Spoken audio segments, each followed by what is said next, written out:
സദ്യ special വറുത്തരച്ച സാമ്പാർ ഇതുപോലെ ഒന്ന് ഉണ്ടാക്കി നോക്കൂ. Welcome to Thayi's vlog. ഇന്ന് ഞാൻ കുറച്ച് പച്ചക്കറിയൊക്കെ ആയിട്ടാട്ടോ വന്നിട്ടുള്ളത്. നമുക്ക് സദ്യക്ക് ഏറ്റവും കൂടുതലായിട്ട് വേണ്ട ഒരു സാധനമാട്ടോ ഞാൻ ഇന്ന് ഉണ്ടാക്കുന്നത്.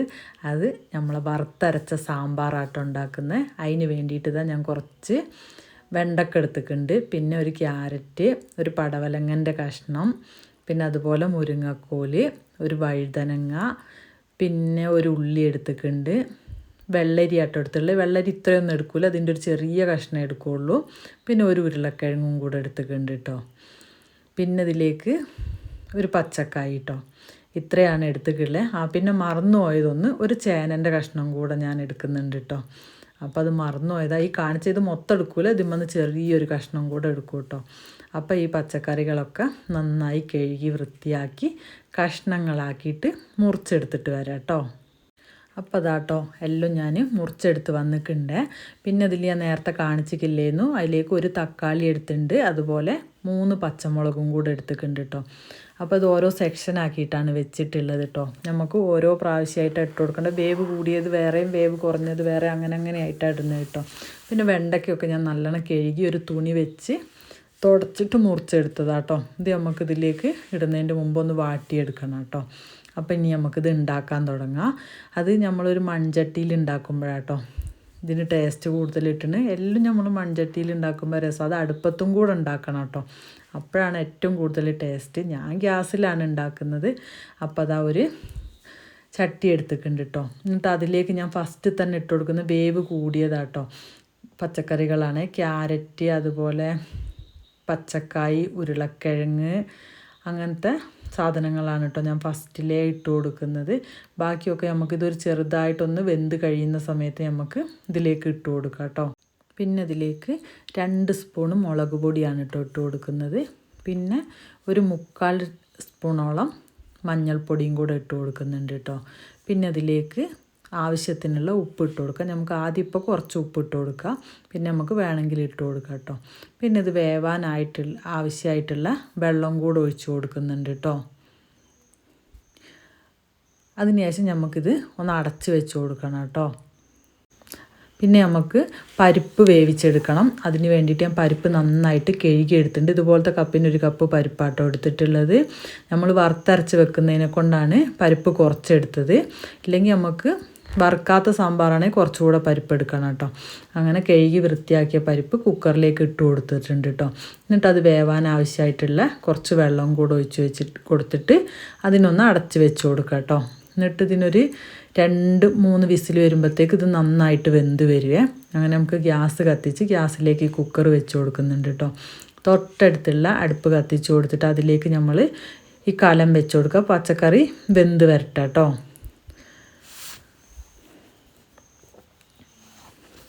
അപ്പോൾ അതാട്ടോ നമ്മളെ പച്ചക്കറി വെച്ചതൊക്കെ ഏകദേശം വെന്ത് വന്നിട്ടുണ്ട് കേട്ടോ.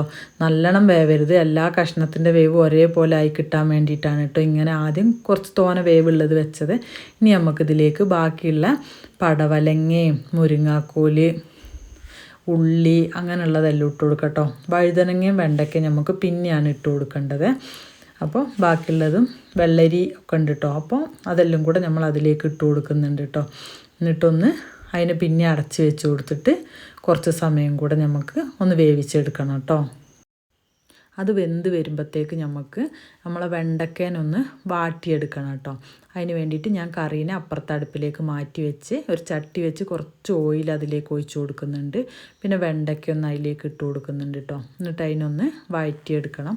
അപ്പോൾ ഈ വഴറ്റിയെടുക്കുന്ന സമയത്ത് ആ കൊഴുപ്പുണ്ടാവില്ല കേട്ടോ. അതിന് വേണ്ടിയിട്ടാണ് ഇങ്ങനെ ചെയ്യുന്നത്. അപ്പം ഇനി ഇതൊന്ന് വഴറ്റിയെടുക്കുന്നതിൻ്റെ ഇടയിൽ ബാക്കിയുള്ള കഷ്ണങ്ങളും കൂടി ഞാൻ അതിലേക്ക് ഇട്ട് കൊടുത്തിട്ടുണ്ട് കേട്ടോ. ചട്ടിയിലേക്ക് ഇട്ട് കൊടുത്തിട്ടുണ്ട്. വഴുതനങ്ങയും തക്കാളി, പച്ചമുളക് അതെല്ലാം അതിലേക്ക് ഇട്ട് കൊടുത്തിട്ടുണ്ട് കേട്ടോ. അപ്പോൾ നമ്മളെ വെണ്ടയ്ക്കയും വാടി കിട്ടിയിട്ടുണ്ട്. അപ്പോൾ ഇതെല്ലാം ഇതാ ഒരുവിധം നന്നായിട്ട് വെന്ത് വന്നിട്ടുണ്ട്. അപ്പോൾ ഈ വെണ്ടക്ക ഇട്ട് കഴിഞ്ഞാൽ കുറച്ച് നേരം ഒന്ന് തിളച്ചാൽ മതി കേട്ടോ. കാരണം വെണ്ടക്ക നമ്മൾ വാറ്റിയ കാരണം കൊണ്ട് വേഗം വെന്ത് കിട്ടുക.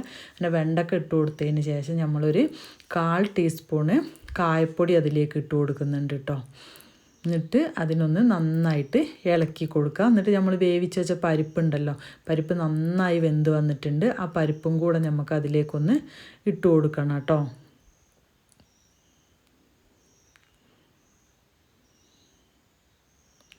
അതിനുശേഷം നമുക്കതൊന്ന് അടച്ച് വെച്ച് കൊടുക്കുക. എന്നിട്ട് കുറച്ച് സമയം അങ്ങനെ ഒന്ന് വെന്ത് വരട്ടെ കേട്ടോ. അപ്പോഴത്തേക്ക് നമുക്ക് ഇതിലേക്ക് ഒരു അരപ്പ് റെഡിയാക്കി എടുക്കണം. അതിന് വേണ്ടി തേങ്ങ ചിരവി എടുത്തിട്ടുണ്ട് കേട്ടോ. തേങ്ങ അരമുറി തേങ്ങയാണ് കേട്ടോ അതിന് വേണ്ടിയിട്ട് എടുത്തിട്ടുള്ളത്. തേങ്ങൻ്റെ അളവ് ലേശം കുറഞ്ഞു വിചാരിച്ച് കുഴപ്പമൊന്നുമില്ല. ഞാൻ അരമുറി തേങ്ങയാണ് എടുത്തിട്ടുള്ളത്. പിന്നെ 1 സ്പൂണ് ചെറിയ ജീരകം എടുത്തിട്ടുണ്ട് കേട്ടോ. അതുപോലെ തന്നെ 1/4 ടീസ്പൂണ് പിന്നെ ഉലുവയാണ് കേട്ടോ എടുത്തുള്ളത്. ഒരു 5-6 വെളുത്തുള്ളി എടുത്തിട്ടുണ്ട്. പിന്നെ കുറച്ച് ചെറിയ ഉള്ളി എടുത്ത്, ചെറിയ ഉള്ളി എത്ര തോനെടുക്കുന്നോ അതിനനുസരിച്ച് നമ്മളെ കറിക്ക് രുചി കൂടും കേട്ടോ. അപ്പോൾ ഞാൻ കുറച്ച് ചെറിയ ഉള്ളി എടുത്തിട്ടുണ്ട് കേട്ടോ. പിന്നെ കുറച്ച് കറിവേപ്പില എടുത്തിട്ടുണ്ട്. ഇതെല്ലാം കൂടെ ഒന്ന് നന്നായിട്ട് നമുക്ക് വറുത്തെടുക്കണം കേട്ടോ. പിന്നെ ഇതാ ഇതുപോലെ ഒരു നെല്ലിക്ക വലുപ്പത്തിലുള്ള പുളി എടുത്തിട്ടുണ്ട്. അതൊന്ന് പിഴിഞ്ഞെടുക്കും ചെയ്യണം. അപ്പോൾ നമ്മളെ കറി ഒന്നും കൂടെ നമുക്ക് നോക്കി നോക്കട്ടെ അത് വെന്തുണ്ടോയെന്ന്. അപ്പോൾ അതെല്ലാം നന്നായി വെന്ത് വന്നിട്ടുണ്ട്. ഒരുപാട് വെന്ത് കഴിഞ്ഞിട്ടുണ്ടെങ്കിൽ ഈ കഷ്ണങ്ങളൊക്കെ ഉടഞ്ഞു പോകും കേട്ടോ. ഇനി നമ്മൾ പിഴിഞ്ഞ് വെച്ചിട്ടുള്ള പുളി അതിലേക്കൊന്ന് ഒഴിച്ചു കൊടുക്കണം. എന്നിട്ടൊന്ന് നന്നായിട്ട് ഇളക്കി അതൊന്ന് അടച്ച് വെച്ചിട്ട് നമുക്ക് തീ ഓഫ് ചെയ്ത് കൊടുക്കാം കേട്ടോ. എന്നിട്ട് നമുക്ക് തേങ്ങേനൊന്ന് വറുത്തെടുക്കണേ. അപ്പോൾ അതിന് വേണ്ടിയിട്ട് ഞാൻ ഗ്യാസിലേക്ക് ഒരു ചട്ടി വെച്ച് കൊടുത്തിട്ടുണ്ട് കേട്ടോ. ഒരു അടി കട്ടിയുള്ള ചട്ടി തന്നെ വെച്ച് കൊടുക്കണേ. എന്നിട്ട് അതിലേക്ക് 1 സ്പൂൺ വെളിച്ചെണ്ണ ഒഴിച്ചു കൊടുത്തു. അത് നന്നായി ചൂടായി വന്നപ്പോൾ തേങ്ങ ആ കൂട്ട് അതിലേക്ക് ഇട്ട് കൊടുത്തിട്ടുണ്ട് കേട്ടോ. എന്നിട്ട് നന്നായിട്ടൊന്ന് വറുത്തെടുക്കണം.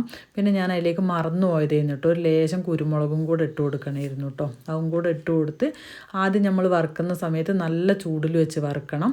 അത് കഴിഞ്ഞ് ഇതേപോലത്തെ കളറൊന്നായി വരുന്ന സമയത്ത് നമുക്ക് തീ കുറച്ച് വെക്കണം കേട്ടോ. പിന്നെ ചെറിയ തീയിൽ വെച്ചിട്ടാണ് ഇത് വറുത്തെടുക്കേണ്ടത് കേട്ടോ. അപ്പോൾ ഇത് വറുക്കാൻ കുറച്ച് സമയം പിടിക്കും. നമ്മൾ മെല്ലെയല്ലേ വറുത്തെടുക്കുള്ളൂ ചെറിയ തീയിലാവുമ്പോൾ. പെട്ടെന്ന് കരിഞ്ഞു പോയിട്ടുണ്ടെങ്കിൽ ടേസ്റ്റ് കുറയും. അപ്പോൾ നമുക്കിത് മെല്ലെ വറുത്തെടുക്കാം കേട്ടോ. അപ്പോൾ അത് നന്നായിട്ട് വറുത്ത് നല്ല ബ്രൗൺ കളറായി വന്നിട്ടുണ്ട് കേട്ടോ. ഇതേപോലെയാണ് നമുക്ക് വറുത്തെടുക്കേണ്ടത്. ഇനി തീ ഒന്ന് ഓഫാക്കി കൊടുത്തതിന് ശേഷം നമുക്കിതിലേക്ക് 1 സ്പൂണ് മല്ലിപ്പൊടി ഇട്ട് കൊടുക്കണം കേട്ടോ. എന്നിട്ട് നന്നായിട്ടൊന്ന് ഇളക്കി മിക്സാക്കി അതിൽ പൊടീൻ്റെ പച്ചമണമൊക്കെ മാറുന്ന വരെ തീ ഓഫാക്കിയിട്ടേ ചെയ്യണം, ഇല്ലെങ്കിൽ ഇത് കരിഞ്ഞു പോകും കേട്ടോ.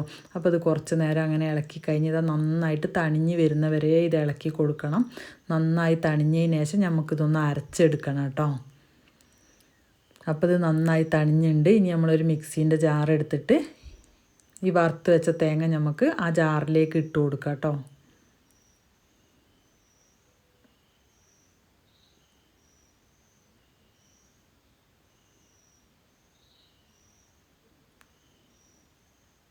അപ്പോൾ അതാട്ടോ എല്ലാം ജാറിലേക്ക് ഇട്ട് കൊടുത്തു. ഇനി നമ്മളിതിലേക്ക് ഒരു തുള്ളി വെള്ളം പോലും ഒഴിക്കരുത് കേട്ടോ. വെള്ളം ഒഴിക്കാണ്ട് നമ്മളിത് അരച്ചെടുക്കണം. ഇത് അമ്മീമലാണ് അരച്ചെടുക്കുന്നതെങ്കിൽ നല്ല ടേസ്റ്റ് ആയിരിക്കും കേട്ടോ. ഞാൻ മിക്സി തന്നെയാണ് അരക്കുന്നത്. അപ്പോൾ വെള്ളം കൂട്ടാണ്ട് ഇതൊന്ന് അരച്ചെടുത്തിട്ട് വരാം കേട്ടോ. അപ്പോൾ ഇതേപോലെയാണ് കേട്ടോ ഉണ്ടാകുക. ഇത് നമ്മൾ ഒന്ന് കറക്കി കൊടുക്കുക, പിന്നെ കുറച്ച് നേരം വെക്കുക. അങ്ങനെ ആകുമ്പോഴാണ് ഇതാകുക. പിന്നെ അതിലേക്ക് ഞാൻ ലേശം ചൂടുവെള്ളം ഒഴിച്ചിട്ടുണ്ട് കേട്ടോ. എന്നിട്ട് ഒന്നും കൂടെ കൊണ്ടുപോയിട്ട് അരച്ച് കൊണ്ടുവന്നിട്ടുണ്ട്. പിന്നെ അതിൻ്റെ ഇടയ്ക്ക് ഞാൻ ഈ ചട്ടി ഒന്ന് മാറ്റി കൊടുത്തു കേട്ടോ. ഈ വലിയ കലയായിട്ട് ഈ ക്യാമറ കറക്റ്റ് അതിലേക്ക് കാണുന്നില്ലായിരുന്നു കേട്ടോ കറിയിലേക്ക്. അപ്പോൾ ഞാൻ ചട്ടി ഒന്ന് മാറ്റിയിട്ട് ഒരു ചെറിയ ചട്ടിയിലേക്ക് ഒഴിച്ചു കൊടുത്തു. ഇത് നല്ലോണം കാണാൻ വായ്വട്ടമുള്ള ഒരു ചട്ടിയിലേക്ക് ഞാൻ ഒഴിച്ചു കൊടുത്തു കേട്ടോ. എന്നിട്ട് അതിന് ശേഷം നമ്മൾ അരച്ച് വെച്ചിട്ടുള്ള തേങ്ങ ഉണ്ടല്ലോ, ആ തേങ്ങൻ്റെ കൂട്ട അതിലേക്ക് ഇട്ട് കൊടുക്കുന്നുണ്ട് കേട്ടോ.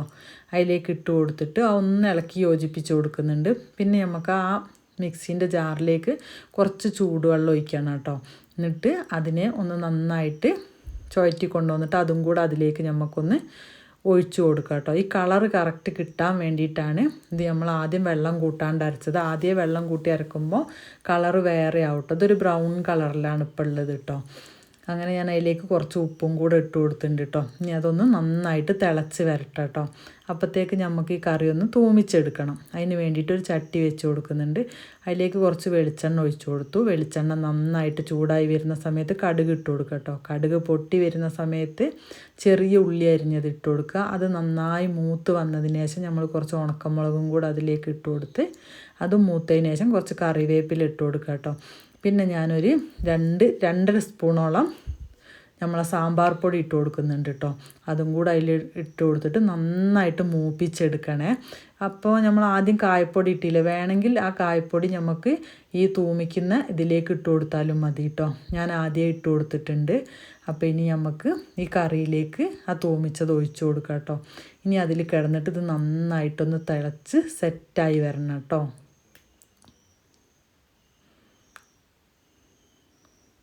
അപ്പോൾ അതാട്ടോ നമ്മൾ അടിപൊളി ടേസ്റ്റുള്ള വറുത്തരച്ച സാമ്പാർ ഇവിടെ റെഡിയായി വന്നിട്ടുണ്ട്. ഇത് നമുക്ക് വറുക്കാണ്ട് വേണമെങ്കിലും നമുക്ക് സാമ്പാർ വെക്കാം, അത് നല്ല ടേസ്റ്റ് തന്നെയാണ് കേട്ടോ. അപ്പോൾ വറുത്തരച്ച സാമ്പാറാകുമ്പോൾ ഒന്നും കൂടെ ടേസ്റ്റ് കൂടുതലാണ്. ഞാൻ 2 സൈസിലും വെക്കലുണ്ട്. അപ്പോൾ ഇന്ന് വറുത്തരച്ച സാമ്പാറാണ് നിങ്ങൾക്ക് കാണിച്ചു തന്നത് കേട്ടോ. ഇനി ഇത് നമുക്കൊരു ചട്ടിയിലേക്ക് മാറ്റി കൊടുക്കാം. പിന്നെ ഇത് നന്നായിട്ട് തിളക്കണം കേട്ടോ. തിളച്ച് ആ എണ്ണയൊക്കെ മേലെ ഇങ്ങനെ ഒന്ന് ഊറി വരുന്നവരെ നന്നായിട്ട് തിളക്കണം. അതിന് ശേഷമാണ് കേട്ടോ നമുക്ക് മാറ്റി ഒഴിച്ചു കൊടുക്കേണ്ടത്. ഇനി നമുക്കിതൊരു ചട്ടിയിലേക്ക് മാറ്റി കൊടുക്കാം കേട്ടോ.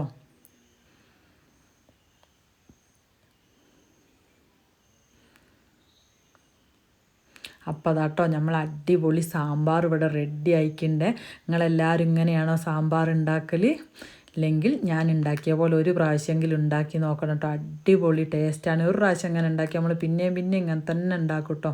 നല്ല ടേസ്റ്റാണ്. അപ്പോൾ എല്ലാവരും ഉണ്ടാക്കി നോക്കണം. എൻ്റെ വീഡിയോ ഇഷ്ടപ്പെട്ടിട്ടുണ്ടെങ്കിൽ എൻ്റെ ചാനലൊന്ന് സബ്സ്ക്രൈബ് ചെയ്ത് സപ്പോർട്ട് ചെയ്യണേ. ഇനി അടുത്തൊരു വീഡിയോ ആയിട്ട് വരാം.